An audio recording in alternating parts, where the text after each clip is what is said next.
Hello guys, एक बार फिर से मैं आपके लिए न्यू मांगा लेके आया हूँ। Take a good look at me now. और दोस्तों, इस मांगा में आपको फाइटिंग, रोमांस, कॉमेडी, थ्रिलर, मतलब बोले तो आपको देखने में मजा आ जाएगी। और दोस्तों, पिछली मांगा में मेरे को व्यू नहीं मिल पा रहे थे, जिस कारण से मैं उसको ब्रेक कर रहा हूँ। अगर उसमें व्यू अच्छे आ जाएंगे तो मैं उसको कंटिन्यू कर दूंगा। और इसी के साथ चलते हैं आगे। एपिसोड की शुरुआत हमें एक सिटी से होती है जिसका नाम लिलियन सिटी होता है। और उस सिटी के अंदर हमें एक लड़के को दिखाया जाता है जो कि एक रूम के अंदर कुछ देखते हुए बहुत ज्यादा शॉक्ड होते हुए कहता है, ये क्या? और हमको पता चलता है वो सामने गोरी गोरी मस्त मस्त थाई को देखकर शॉक्ड हो रहा होता है। और वो थाई वाली हॉट माल उस लड़के से कहती है, इधर आओ, तुम क्या कर रहे हो वहाँ पे?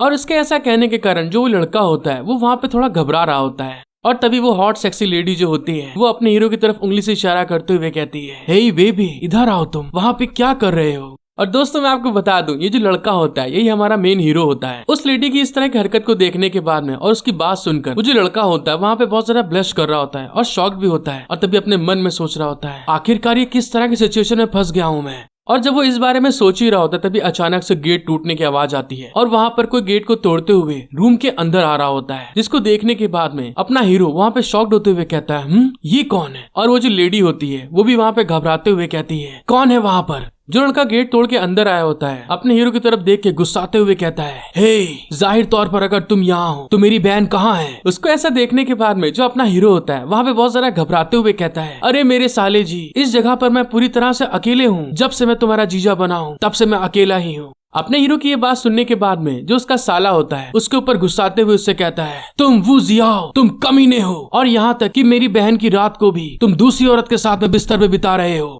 अपने साली की बात सुनने के बाद में अपना हीरो वहाँ पे घबराते हुए कहता है, अरे मेरी बात तो सुनो। जब वो आगे कुछ बोलने वाला ही होता है तभी दिखाते जो उसका साला होता है वो बहुत ज्यादा गुस्से में होता है और उसके लात मारते हुए कहता है, मेरी किन फैमिली में तुम्हारे ऐसा कोई भी दामाद नहीं है, तुम सच में एक जानवर हो। जैसे उसके साले ने उसको लात मारी होती है वो वहाँ पे लुढ़कते हुए चिल्ला के अपने साले से कहता है, अरे तुम कैसी बेफालतू की बातें कर रहे हो? और एक लात में दोस्तों वो वहाँ पे गिरता हुआ आगे की तरफ आता है और अपने साले की एक लात में अपना हीरो लुढ़कता हुआ सीधे सड़क पर बाहर जमीन में आगे गिरता है। और ऐसे उसको गिरा हुआ देखकर जो अगल बगल के लोग होते हैं वो वहाँ पर इकट्ठा हो जाते हैं। और तभी वहाँ पर ऐसे गिरे हुए देखकर अपने हीरो को एक आदमी शॉक्ड होते हुए कहता है, अरे देखो, वो कितनी जोर से बाहर गिरा है आके। उसकी ऐसी बातें सुनने के बाद में अपना हीरो धीरे से खड़ा होते हुए कहता है, अरे क्या बात है, आखिरकार यहाँ पर हुआ क्या? अभी जो वहाँ की जनता जनार्दन होती है वो वहाँ पर अपने हीरो को देखने के बाद में एक आदमी चिल्ला के कहता है, अरे क्या ये जू विजियाओ नहीं है, वही जू फैमिली का सबसे बेवकूफ लड़का? यहाँ तक कि अपनी शादी की पहली रात को भी वह सच में एक वैश्या औरत के बिस्तर पर चढ़ा हुआ है। दूसरा चिल्ला के कहता है, पूरे दिन बिना स्टडी के अपनी ऐसी घिनौनी सोच के साथ वो अपने आने वाली जिंदगी की किताब को उसी तरह से गंदी सोच से भर रहा है। वो सच में एक बहुत बेकार आदमी है। अगर ये किन फैमिली के लिए नहीं होता जिसका बैकग्राउंड बहुत ज्यादा मजबूत है और जो सारे रूल्स और कॉन्ट्रैक्ट का पालन करते हैं, तो मुझे यकीन है कि आज के समय में वो भिखारी बन गया होता।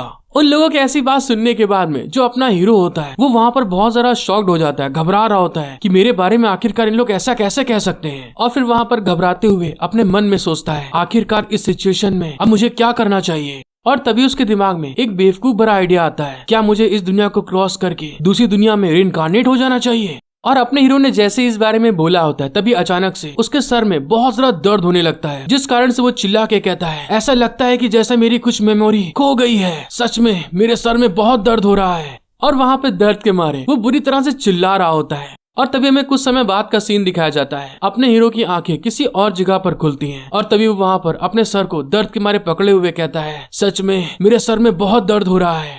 और जब वो उठने के बाद में अपने अगल बगल देखता है जगह को तो शॉक्ड होते हुए कहता है, ये मैं कहाँ आ गया?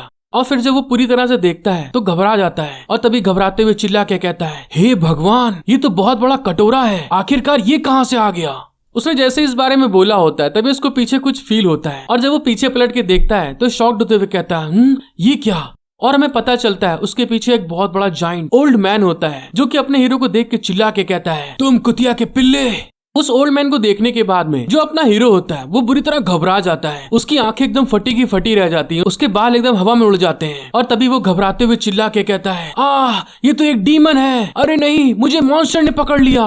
और जब वो देखता है कि इस मॉन्स्टर से मैं नहीं बच पाऊंगा, तभी वो उसका एक घुटने टेक देता है और तभी वो उससे ग्रीट करते हुए कहता है, डीमन, मॉन्स्टर डीमन, तुम मुझे मत खाओ क्योंकि मैंने 1 साल से नहाया भी नहीं है और जब मैं पॉटी जाता हूँ तो कभी भी अपने पिछवाड़े को टिश्यू पेपर से नहीं पोंछता हूँ। उसकी ये सब बातें सुनने के बाद में वो जो ओल्ड मैन होता है वहाँ पे उसको कुछ समझ में नहीं आ रहा होता है आखिरकार इसका कहने का मतलब क्या है। अपने हीरो की ये सब पिछवाड़े वाली बकवास बातें सुनने के बाद में वो जो ओल्ड मैन होता है वो बहुत सारा गुस्साते हुए चिल्ला के उससे कहता है, हे तुम बेवकूफ, तुम्हारे फिर से रिबॉर्न होने के लिए मैंने 3000 सालों तक इस रीइंकार्नेशन कटोरे का यूज करने का प्लान बनाया है और मैं विश्वास नहीं कर सकता कि तुमने मेरा फायदा उठाया है। अपना हीरो उस ओल्ड मैन को इतना तरह गुस्साते हुए देखकर बहुत जरा घबरा जाता है, वहाँ पे कांपने लगता है और तभी कांपते हुए उससे कहता है, तुम गुड लक की जगह बैड लक लेके आए हो। अपने हीरो की बात सुनने के बाद में वो ओल्ड मैन वहाँ पे गुस्साते हुए सीधे उस कटोरे के अंदर आ जाते हैं और नीचे उतरने के बाद में उसे चिल्ला के कहते हैं, तुम बेफालतू की बकवास मत करो क्योंकि मेरी सोल जल्दी गायब हो जाएगी। अब वहाँ पर आने के बाद में वो अपने हीरो के सर पे एक जोर से लात मारते हुए उसको नीचे गिरा के कहते हैं, और इसलिए मेरी बात को कान खोलकर ध्यान से सुनो। सबसे पहली बात, रीइंकार्नेशन का ये कटोरा किसी भी समय टूट सकता है, लेकिन जब तक तुम इसे सॉलो मेटल का यूज करते हुए बनाते हो ये खुद को अपने आप ही रिपेयर कर सकता है।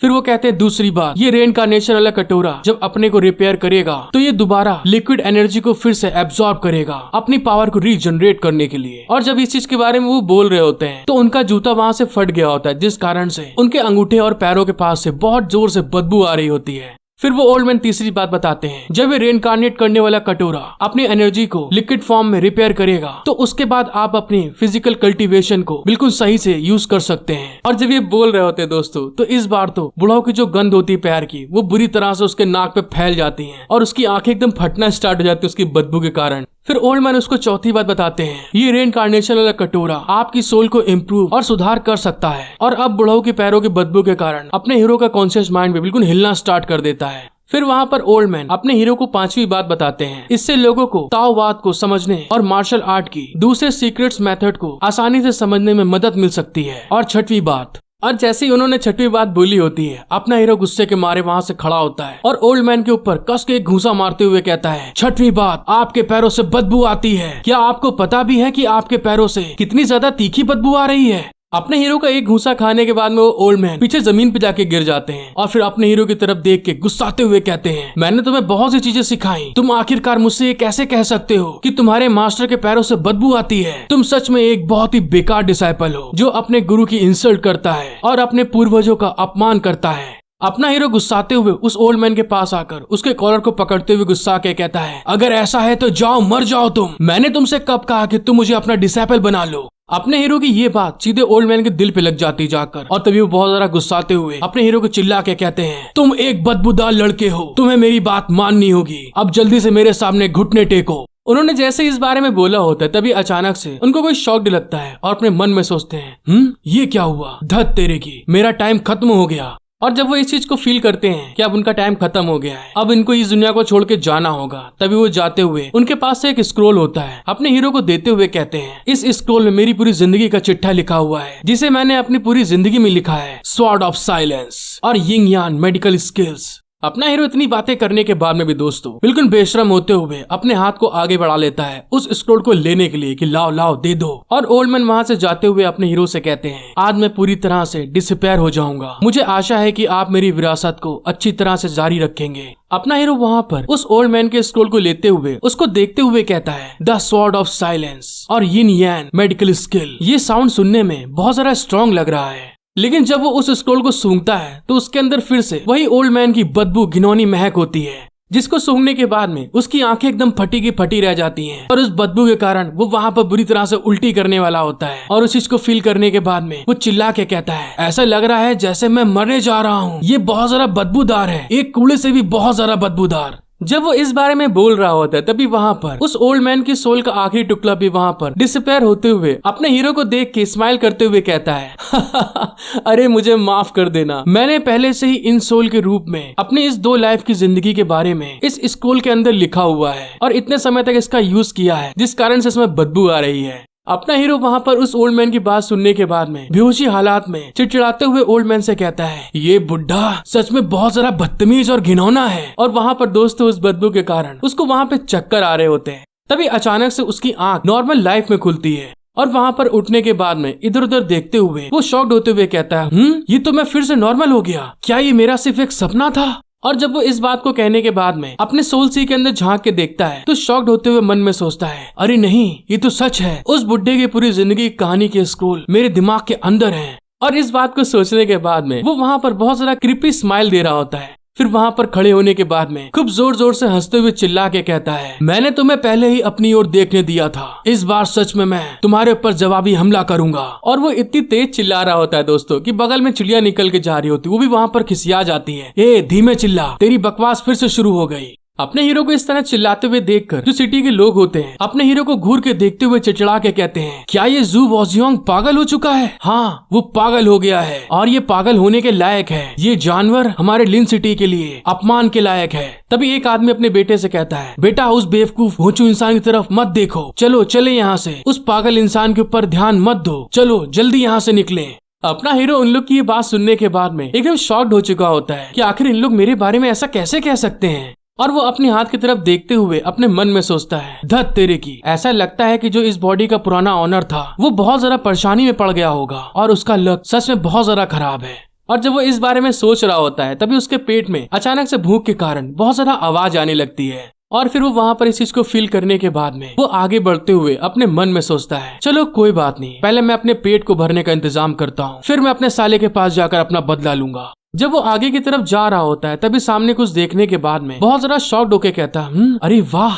और हमको पता चलता है दोस्तों जब वो निकल के जा रहा होता है तो उसके सामने शान ब्रोथल हाउस आ जाता है, जिसको देखने के बाद में वो अपनी ठरकपन को बर्दाश्त नहीं कर पा रहा होता है।